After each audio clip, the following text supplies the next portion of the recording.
पिछले एपिसोड में हमने 18 पुराणों में से दूसरे पुराण की व्याख्या की, जिसे वैष्णव पुराण कहा जाता है, जिसमें सृष्टि व ब्रह्मांड से संबंधित विज्ञान, भूगोल, देवी देवताओं, ऋषि मुनियों के आख्यान को पूर्ण विस्तार रूप से आपके ज्ञानवर्धन हेतु प्रस्तुत किया और यहाँ पुराण के बनने का कारण और विचित्र किंवदंतियों के बारे में भी अवगत कराया, जिसका प्राचीन साहित्य, संस्कृति और सनातनी धर्म और सभ्यता के धार्मिक खजाने में विशेष महत्व है।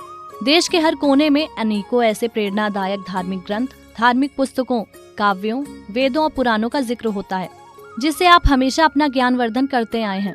लेकिन आज हम आपके लिए 18 पुराणों में तीसरे पुराण की व्याख्या करेंगे, जिसमें आकाश, सूर्य, समुद्र, पर्वत, परिणाम और देवी देवताओं की उत्पत्ति भी वर्णित है, जो हमारे सनातन और धार्मिक जीवन में विशेष भूमिका रखते हैं और जिसे शायद ही आपने पहले कभी श्रवण किया होगा। हमारे सनातन धर्म और संस्कृति में 4 वेदों को धार्मिक ग्रंथ माना जाता है। यहाँ वेदों से उपनिषद और उपनिषद से भगवत गीता का अस्तित्व है, जहाँ वाल्मीकि कृत रामायण, वेदव्यास रचित महाभारत पारंपरिक ग्रंथ और पुराण ऐतिहासिक माने जाते हैं, जिसमें पुराण का अर्थ प्राचीनता है। सनातन हिंदू धर्म में 18 पुराणों में विष्णु पुराण को महत्व और अत्यंत प्राचीन होने का गौरव प्राप्त है, जिसमें श्री कृष्ण व श्री राम के चरित्र का संपूर्ण वर्णन मिलता है। विष्णु पुराण में आकाश, सूर्य, समुद्र, पर्वत, परिणाम और देवी देवताओं की उत्पत्ति भी वर्णित है।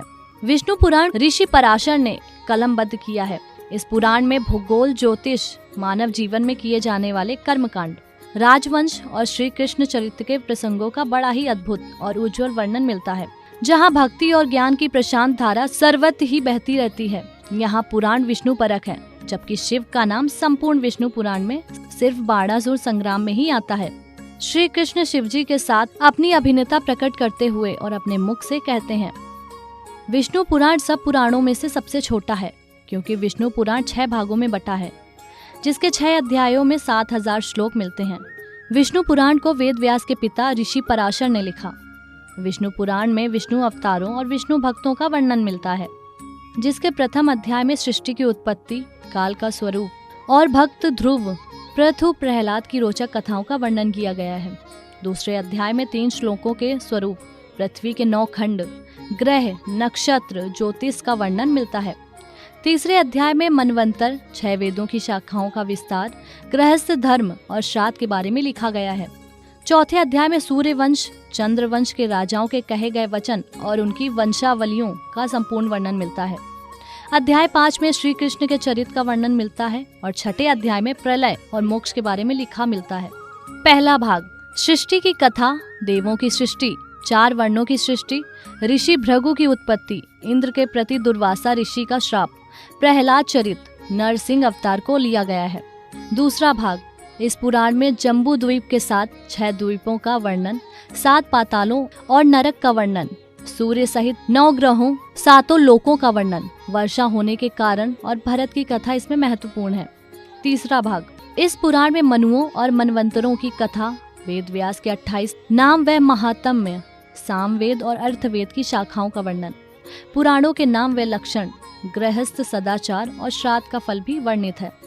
चौथा भाग, वंश के विस्तार, ब्रह्मा और दक्ष की उत्पत्ति, पुरूरवा का जन्म, इक्ष्वाकु का जन्म, गंगा अवतरण, विश्वामित्र के यज्ञ, माता सीता के जन्म, नहुस और ययाति की कथा और श्री कृष्ण जन्म और विवाह की कथा, नंदराज, कली की उत्पत्ति और राजाओं के चरित्र। पांचवा भाग, विष्णु के अवतार, कृष्ण की कथा का विस्तार और उनकी लीलाओं और उनके कार्यों की विस्तार से चर्चा इस पुराण में है। छठा भाग, कली के स्वरूप और धर्मों का कथन, कल्प कथा, प्रलय के समय ब्रह्मा की स्थिति, केसी ध्वज की कथा, धर्मधेनु का वध, आत्मज्ञान, देहात्मवाद की निंदा, विष्णु पुराण की प्रशंसा और विष्णु नाम स्मरण का महात्म्य भी इसके तहत आता है। इस पुराण को ऋषि पराशर ने रचा, जो कि महर्षि वशिष्ठ के पौत्र हैं। इसमें पृथु के वर्णन में धरती को समतल करके कृषि कर्म को प्रोत्साहन देकर कृषि व्यवस्था को मजबूत करने को कहा है और घर, परिवार, ग्राम, नगर को जोड़कर परिवारों को सुरक्षा देते हैं। इसी कारण धरती को पृथ्वी नाम दिया गया है और ध्रुव के आख्यान में सांसारिक सुख, ऐश्वर्य, धन संपत्ति को क्षण, भंगुर या नाशवान समझकर आत्मिक उत्कर्ष की प्रेरणा दी गई है। वहीं प्रहलाद के प्रकरण में परोपकार और संकट के समय में सिद्धांतों और आदर्शों का त्याग नहीं करने की बात कही गई है। यहाँ भगवान के अवतार श्री कृष्ण के चरित्र का वर्णन मुख्य रूप से किया गया है, जिसमें राम कथा का जिक्र भी आता है। इस पुराण में कृष्ण को समाज सेवी, प्रजा प्रेमी और लोक हितैषी महामानव की संज्ञा दी गई है। योगी राज श्री कृष्ण ने प्रजा को एकता की महिमा और अन्याय का प्रतिशोध लेने और अधर्म के विरुद्ध धर्म शक्ति का परचम लहराया। महाभारत में कौरवों का नाश उनकी लोक अपकारी छवि को दिखाता है। विष्णु पुराण में कृष्ण चरित्र, भक्ति और वेदांत के उत्तम सिद्धांतों का ज्ञान हुआ है। आत्मा और जन्म मृत्यु से हीन बताया गया है। सब प्राणियों में आत्मा का ही निवास है। इस पुराण में ऋषियों और शूद्रों और स्त्रियों को श्रेष्ठ माना जाता है। जो स्त्री तन मन से पति की सेवा व सुख की कामना करती है और जो शुद्ध अपने कर्तव्यों का पालन करते हैं, वे सर्व सुख प्राप्त करते हैं, जो ब्रह्मांडों को कर्मकांड और तप से प्राप्त होता है। इसलिए कहा गया है, शूद्र ब्राह्मणों की सेवा और स्त्रियां पति की सेवा से ही धर्म को प्राप्त कर लेती हैं। ये पुराण मनुष्य जीवन को सर्वोत्तम बताता है, क्योंकि मनुष्य योनि में जन्म लेने की इच्छा देवता भी रखते हैं, जिसमें मोह माया के जाल से मुक्त हो उचित कर्म करके अपने ज्ञान मार्ग पर चलते हुए मनुष्य धर्म, कर्म और कर्तव्य को निभाते हैं। चाहे वन में रहें या घर में, भगवान को प्राप्त ही कर लेता है। विष्णु पुराण की इन 10 बातों में जीवन की सफलता का राज आजमा कर देख लें। सोना जागना, व्यक्ति की नित्य क्रिया में सोना और जागना शामिल होता है, लेकिन सफलता के लिए जीवन में सभी कामों को सही समय पर करना बेहद जरूरी है। विष्णु पुराण में ज्यादा समय सोना और देर तक जागना, ये दोनों काम घातक हो सकते हैं, क्योंकि कम ज्यादा सोने से स्वास्थ्य बिगड़ सकता है। लेकिन स्वास्थ्य लाभ के लिए मानव को ब्रह्म मुहूर्त में ही उठना चाहिए। व्यायाम करना, आपकी सफलता ही आपका स्वास्थ्य है, क्योंकि शारीरिक रूप से स्वस्थ व्यक्ति हर काम को सही तरीके से कर सकता है। स्वास्थ्य के लिए व्यायाम जरूरी है, लेकिन जरूरी है व्यायाम कितना और कब किया जाए। विष्णु पुराण कहता है, व्यायाम उतना ही करें जितना शरीर सहन कर सके। गरीबों को सताना, जो लोग निर्धन, गरीब या असहाय लोगों को सताते हैं, ऐसे मनुष्य को पुराण में पापी कहा गया है। नकारात्मक ऊर्जा से दूर, सफलता चाहिए तो नकारात्मक माहौल से दूर रहें। ऐसी जगह बिल्कुल ना जाएं जहां का वातावरण नकारात्मक हो। खास तौर पर रात के समय शमशान ना जाएं। ऐसे लोगों से दूर रहें।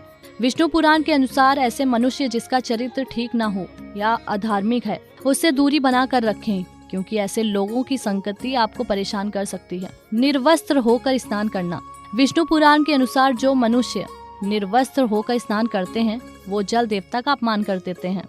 जिस प्रकार गोपियों को पानी में निर्वस्त्र स्नान करते देखकर कृष्ण ने वो सबके वस्त्र छिपा दिए थे। हालांकि कृष्ण ने गोपियों को वस्त्र दे दिए, जिस घटना को जल कांड कहा गया। इसलिए निर्वस्त्र होकर स्नान नहीं करना चाहिए। शारीरिक संबंध, विष्णु पुराण के अनुसार ज्यादा लंबे समय तक और सुबह के समय शारीरिक संबंध नहीं बनाना चाहिए। इससे शरीर में दुर्बलता और कमजोरी हो जाती है। स्नान करने में ज्यादा समय, मनुष्य प्रतिदिन स्नान करे जो स्वास्थ्य के लिए उपयोगी है, लेकिन ज्यादा देर तक स्नान करना शरीर को शुद्ध करने के बजाय बीमार कर सकता है। इसलिए स्नान जल्दी सुबह करना चाहिए। सरसों का तेल, विष्णु पुराण कहता है कि जो मनुष्य सरसों के तेल का सौदा करता है, उनके कर्ज का बोझ बढ़ता है। वहीं सरसों का तेल दान करके शनि के प्रकोप को कम करके मनुष्य रोग कष्ट से छुटकारा प्राप्त कर सकता है।